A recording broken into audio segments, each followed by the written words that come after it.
Hi friends, happy to be here with Roger following a great event where lots of interesting ideas about development of Bitcoin Cash.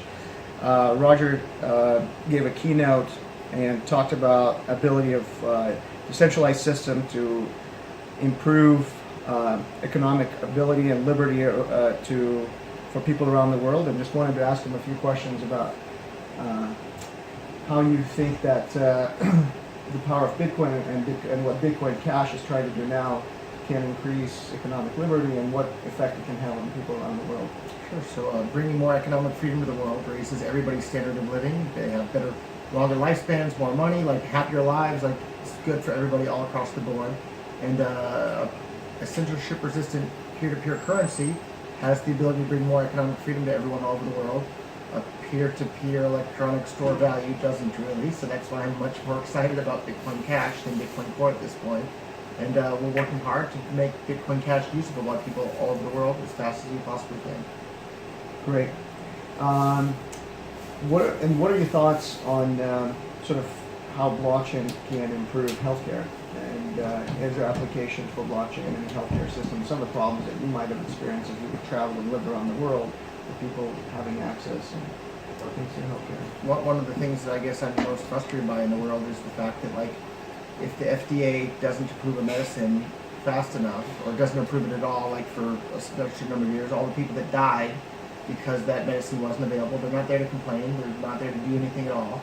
Whereas if the FDA approves a medicine too early and it causes some problems that people get sick or die or whatever, everyone's going to be complaining and complaining to the FDA. So they have this incentive to be way too cautious. But if you actually look at the numbers, it looks like the FDA actually causes way more people to die each year than they say it does. So in the history of the FDA, they've caused more people to die than they've saved from dangerous medicines. So I'm not entirely sure how blockchains can directly solve that problem, but cryptocurrencies in general certainly can, because you have all sorts of different competing jurisdictions that allow things to happen at different timescales. So for example, just recently I went to Panama to receive medical treatment that is currently illegal in the U.S.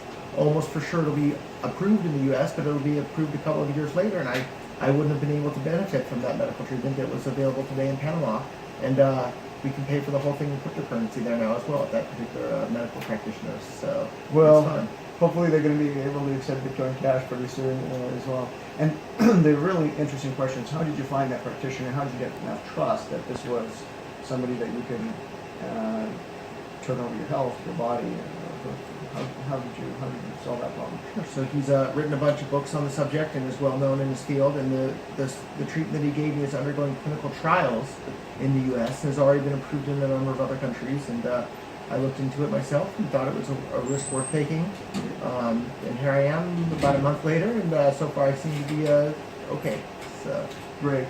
Well, that's exactly kind of what we're trying to solve the problem here, is give an ability to people to find credentialed and trustworthy practitioners, and being able to have an experience in blockchain, so where outcomes can be recorded and people's experience, or at least there'll be a trusted layer between us and a provider that can help us navigate the different solutions.